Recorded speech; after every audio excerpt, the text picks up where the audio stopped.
Fala pessoal, tudo bem? Como vocês estão? Estão com saudade de mim? Eu estou com saudade de vocês. Galera, vamos começar então mais uma aulinha. Hoje eu escolhi um tema bem interessante para a gente poder conversar. Gravitação universal. Um tema muito importante para você que vai fazer a primeira etapa do PAS e para você que vai fazer a terceira etapa do PAS. É um conteúdo recorrente nessas etapas. E para você que vai fazer o Enem, muito importante também, porque esse conteúdo já apareceu meio que escondido assim na prova de matemática, mas já que ela apareceu uma vez, eu estou esperando que ela apareça agora na prova de física, tá? E esse é um conteúdo que pode aparecer uma questão bem interessante, que seus concorrentes vão deixar de fazer, mas você não vai deixar de fazer, tá bom? Então vamos lá para o conteúdo, gravitação universal. Eu quero abordar essa aula em duas partes, uma parte mais teórica e uma parte mais de cálculo. Então, se aquelas pessoas do nono ano que podem estar assistindo essa aula, assistam mais a parte teórica. E já as outras pessoas que vão fazer vestibular, PAS e Enem, assistam as duas partes, que vai ser muito importante para você, tá? Então, vamos lá. Então, eu vou abordar aí o que é astronomia, a evolução da gravitação, as leis de Kepler, força gravitacional, aceleração gravitacional, velocidade de escape e energia potencial gravitacional. Isso que eu vou estar abordando nessas aulas, tá bom? Então, vamos lá. Primeira coisa de tudo é entender o que é astronomia, entender de fato o que é astronomia. Então, para a gente entender isso, tem que fazer algumas perguntas, tá? Entender um pouco. Então, primeiro, o que é astronomia? Porque de fato a astronomia isso é importante e para que ela serve no nosso dia a dia. A gente tem que ter isso bem definido em nossa cabeça. Então tá, o que é de fato astronomia? Então, a astronomia é o estudo de todos os objetos celestes, todos. Então, a gente vai estudar esses objetos de forma virtual. Então, eu vou estudar planetas, estrelas, satélites e qualquer outro corpo celeste, tá? Buracos negros, quasares, enfim, qualquer coisa de forma virtual. Primeiro, você tem que entender que esses planetas, esses corpos celestes, são extremamente distantes do nosso planeta. Nós não temos tecnologia hoje em dia de conseguir chegar lá, tá? Nós temos uma sonda que foi enviada na década de 70, que faz poucos anos que ela conseguiu sair o quê? Da nossa galáxia, para você ter uma noção. Então é muito complicado fazer isso. Então nós vamos o quê? Vamos utilizar essa ferramenta virtual para poder estudar esses corpos celestes. Então nós utilizamos o quê? A observação de planetas, de estrelas, o movimento dela, a emissão de luz, tá? Que esses planetas têm, que essas estrelas têm. E com isso nós fazemos modelos. E esses modelos são modelos muito bons. Modelos que conseguem prever realmente o que acontece no universo, do jeito que está evoluindo.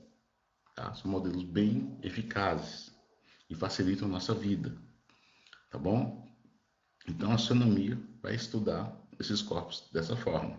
Além da astronomia, existe a astrofísica, que também está aí dentro, e que vai ser responsável não só por estudar isso, mas a astrofísica vai ser aquela parte onde a gente vai estudar realmente como conseguimos chegar nesses planetas, toda a física envolvida na construção de foguetes, tá?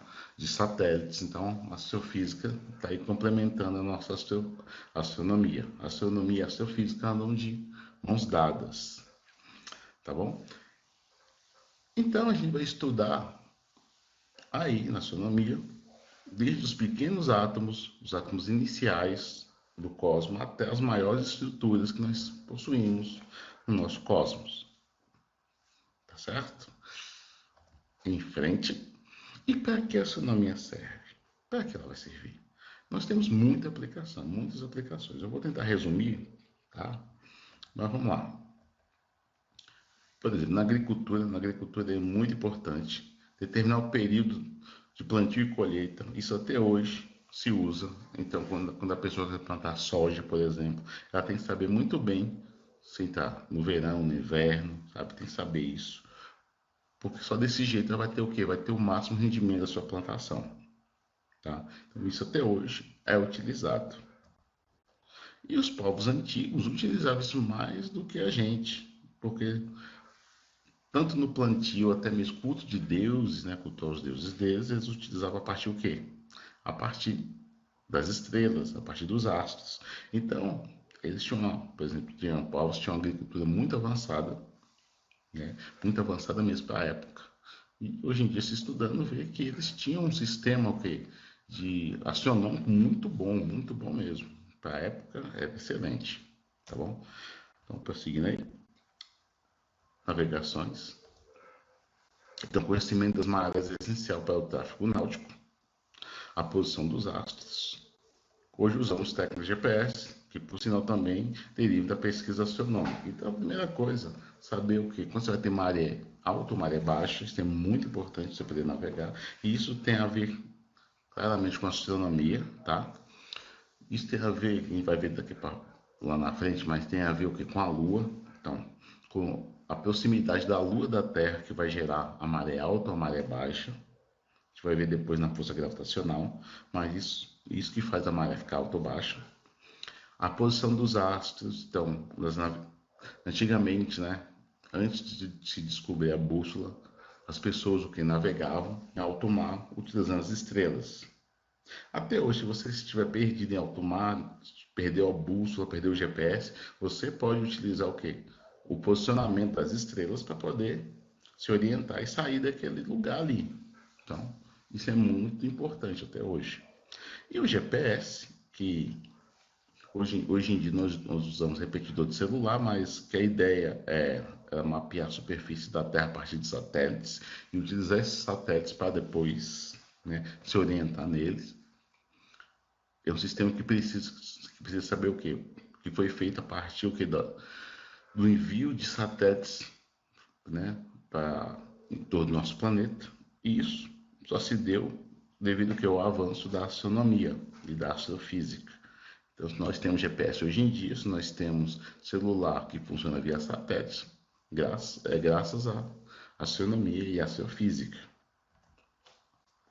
Continuando aí. A arquitetura também é muito importante na astronomia. Então, projeto de edifício para se obter condições térmicas e iluminação adequada. Então, você faz isso o quê? Sabendo muito bem onde o sol está nascendo, onde está se pondo. Então, na hora de fazer um prédio, por exemplo, você leva isso muito em conta. Então, esse exemplo desse prédio, por exemplo, é um prédio que tem painel solar e saber onde o sol está nascendo é muito importante para ter o maior rendimento, a maior eficácia dessas placas solares, que torna esse prédio quase 100% ecológico. Continuando. Pesquisa e descoberta de novos asteroides, isso é muito importante, tá? Pesquisar e descobrir novos asteroides. Por quê? Porque pode, né, ocorrer que um asteroide venha em direção à Terra e acabou tudo. Vai fazer uma nova extinção, dessa vez em vez de dinossauros da espécie humana. Então é importante saber se está vindo satélite, se está vindo algum meteoro, algum asteroide, porque daria tempo para a gente pensar na saída, né?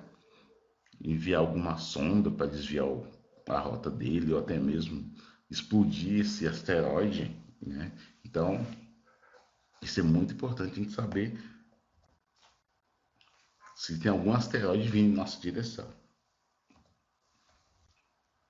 E as mudanças climáticas, muitas dessas mudanças climáticas têm a ver com a destruição da camada de ozônio, tá? E do aquecimento global, que é o aumento do CO2, do monóxido de carbono na atmosfera. E é importante salientar, pensar nisso, porque além da radiação normal que nós temos entrando no planeta, e que, né, essa radiação acaba ficando muito devido ao aquecimento global, isso o que acarreta, né, o aquecimento global, essa radiação fica presa. Além disso, nós temos as erupções solares, que nós devemos ficar muito atentos a elas, por quê? Porque durante uma erupção solar, quando o Sol emite uma grande quantidade de energia, essa erupção, dependendo da extensão dela, pode acabar com toda a nossa tecnologia. Então, pode realmente derrubar satélites, sabe? Acabar com toda a nossa tecnologia, tudo que nós temos. Então, se eu observar o Sol e analisar os períodos de, né, tempestade, né, de explosão solar, que a gente vai ter os períodos, que a gente vai ter erupção solar, é muito importante para também a gente se preparar, né?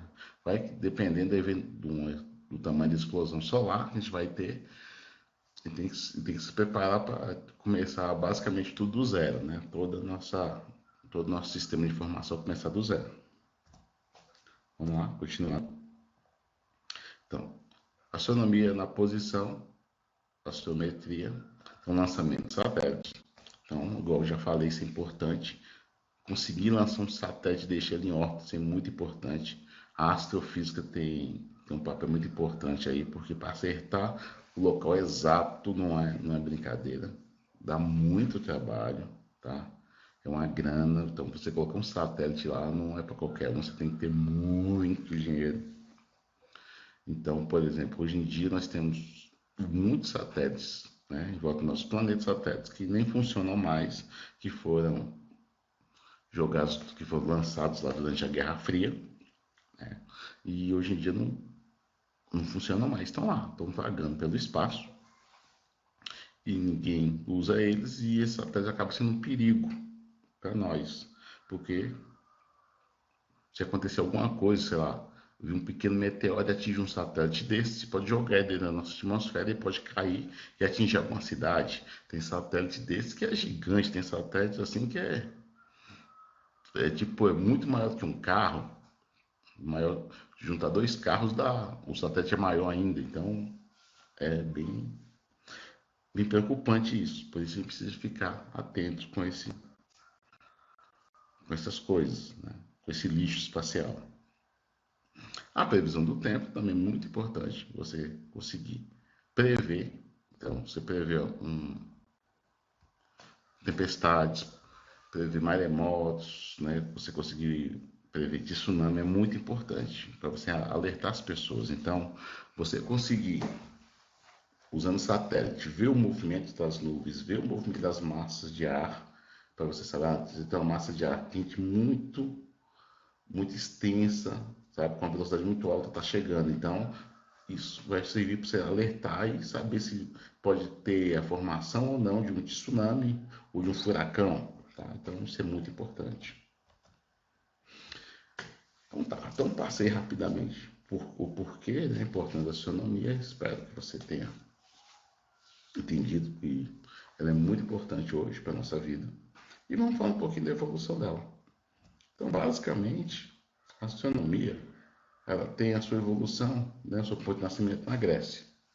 Então, quando, né, os gregos observavam a tendência dos corpos a caírem, né, observam o movimento dos planetas, do Sol, da Lua, isso já deixava eles inquietos. Então, a primeira pessoa a podemos dizer, escrever e gerar um modelo foi Ptolomeu. Então, Ptolomeu foi o primeiro a desenvolver um modelo geocêntrico, lembrando que é centrado aqui na Terra. A Terra é o centro do universo. Então, foi o primeiro modelo é um modelo relativamente bom, assim podemos dizer, um modelo bem interessante. Claro, um modelo contendo erros, né? Mas para a época, um modelo que durou bastante. Continuando aí. Depois disso, depois do século XI em diante, a gente vai ter a mudança de pensamento só lá pelo século XVI, mais ou menos, que a gente vai começar a rever isso. Então, a partir do século XVI, mais ou menos, vários pensadores contribuíram para a criação de um novo modelo. Então, Copérnico foi um dos que contribuíram para isso. Ele criou um modelo heliocêntrico. O modelo heliocêntrico, o Sol é o centro do universo, não é mais a Terra, tá? Então, Copérnico criou um modelo onde o Sol é o centro do universo e os planetas estão orbitando o Sol. Lembrando que esse modelo, na época, não foi aceito. Por quê? Porque quem mandava era a igreja, e a igreja não aceitava que a Terra não fosse o centro do universo. Porque o homem, criação de Deus, o homem tem que ser o centro do universo. Então a igreja não aceitava isso. Então Então, Copérnico sofreu uma perseguição muito grande da igreja e teve que até esconder alguns trabalhos seus, tá? Devido à perseguição. Além de Copérnico, outro pensador muito importante para a época foi quem? Galileu Galilei. Galileu Galilei acrescentou muito aos trabalhos de Copérnico, muita coisa mesmo. Galileu fez um avanço muito grande. Só que, do mesmo jeito que Copérnico, Galileu sofreu muito com a igreja. Os pensamentos dele não foram aceitos pela igreja. E a igreja fez Galileu calar a boca, porque o calava a boca, morria. Então, Galileu decidiu ficar calado e esconder muito da sua pesquisa. Tá? Mas essa pesquisa de Galileu e Copérnico, lá para frente, vai ser muito utilizada por Newton, tá? Para a criação das leis dele. Então, Galileu. Tá? E o próximo também importante que a gente ressalta é Tycho Brahe. Tycho Brahe, na época, ele, ele viveu numa época que você não tinha, por exemplo, telescópios, né, de grande porte. Então, ele foi uma das pessoas que criaram, né, tiveram um telescópio considerável, um telescópio grande, ele conseguiu fazer várias observações e colaborou muito para as ideias de Copérnico, né, usando as ideias de Copérnico, que depois a Kepler vai utilizar as ideias de Tycho Brahe e de Copérnico para poder gerar suas leis. Então, Tycho Brahe, com seu observatório, contribuiu bastante para a evolução da astronomia. Lembrando que, diferente dos outros, ele observava mais os outros, escrevia mais, fazia mais teorias, enquanto Tycho Brahe observou mais o universo. Ele aí, bigodudo. E depois dele nós temos Kepler. Kepler fez descobertas muito importantes que nós usamos até hoje. Então, as leis de Kepler, que eu vou começar a falar delas agora, são leis extremamente importantes para a astronomia. Então, as leis dele são cruciais para a astronomia. Olha o bichão aí, bigodudo. Então, vamos lá, lei de Kepler. As leis de Kepler, basicamente, são três. Primeira lei, lei das órbitas. Segunda, lei das áreas. E terceira, lei dos períodos. Vamos entender cada uma delas. Essas três leis têm uma importância muito grande. Então, a primeira lei, lei das órbitas, diz o seguinte, que as órbitas dos planetas são elipses, onde o Sol ocupa um dos focos. Então, ó, repare aí, você tem uma elipse, tá? Essa trajetória, podemos dizer assim, oval, isso é uma elipse, ela tem dois focos, e um dos focos o Sol está ocupando.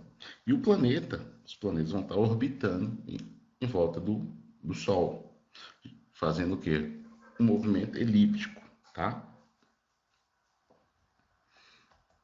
Então ele dá essa voltinha em torno do planeta, fechando essa elipse.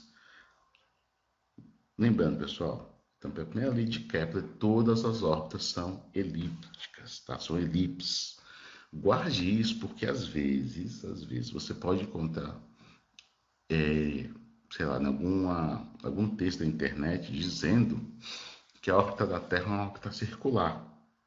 Não, pessoal, a órbita da Terra não é órbita circular. Lembra um círculo? Lembra, mas é um círculo? Não, não é um círculo. Tá? Ela tem podemos dizer, a excentricidade dela torna ela próxima a ser um círculo, mas não é um círculo, tá? Continua sendo uma elipse. Então tome muito cuidado, que muitas vezes pode encontrar um texto afirmando que a órbita da Terra é circular, mas é mentira, tá? Nenhum planeta, nenhum satélite possui uma órbita que é um círculo perfeito, tá? Beleza? Então, a primeira lei de Kepler é válida até hoje. Todo planeta, todo corpo celeste descreve órbita elíptica, tá? Elipse, beleza? Segunda lei de Kepler. A segunda lei de Kepler é uma lei bem importante, que é a lei das áreas, que diz: os planetas percorrem áreas iguais de sua órbita em intervalo de tempos iguais. Então, vamos lá. Então, o planeta está descrevendo aí uma área, tudo bem? Área 1, num tempo 1, e vai descrever uma área 2 no tempo 2. Pessoal, essas áreas são áreas o que? Proporcionais, tudo bem? E com isso, você vai ter a chamada velocidade areolar. O que é a velocidade areolar? É você pegar o tamanho da área e dividir pelo tempo que o satélite fez essa área, tá? Ele andou por essa área. Isso que é a velocidade areolar. Você precisa ficar decorando isso? Essa parte não, tá? O que eu vou falar daqui a pouco, as outras equações são muito mais importantes do que essa. Essa é só para você lembrar mesmo, mas até hoje nunca caiu em prova essa questão falando sobre isso. Tá? Então fiquem tranquilos até aí. Então aqui, cada planeta mantém sua velocidade areolar constante ao longo de sua órbita elíptica. Tá? Então no final, as velocidades areolares serão as mesmas. E isso tem, tá? A velocidade areolar, tudo bem? E isso vai ter uma consequência muito grande para nós. Tá? Já que as áreas têm que ser proporcionais, o planeta, quando o planeta estiver mais distante do Sol, tá? Então, um planetinha aí, quando ele estiver mais distante do Sol, ele vai se encontrar no chamado afélio. Então, afélio é o ponto mais distante do Sol, tá? O planeta, então, é o ponto mais afastado. O ponto de afastamento do Sol, o maior afastamento entre o planeta e o Sol.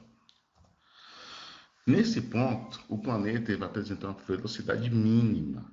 Então, o planeta está muito longe do Sol, a velocidade dele é reduzida. Então, o planeta fica mais lento. Tá?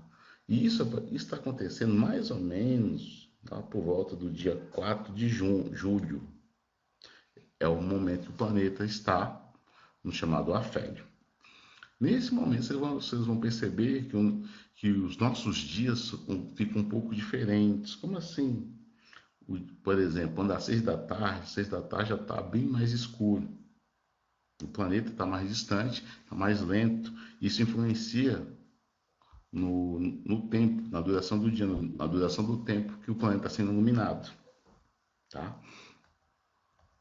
Agora, à medida que o planeta está se aproximando, né, do Sol, ele vai estar o quê? Ele vai estar tendo sua velocidade aumentada, está sofrendo uma aceleração, está ficando mais rápido, porque está se aproximando do planeta. Então, vai chegar um ponto onde ele vai estar bem mais próximo do Sol. E nesse ponto nós chamamos isso de periélio. Então, periélio, ponto de maior proximidade entre o planeta e o Sol. Então, está bem mais perto do Sol do que antes.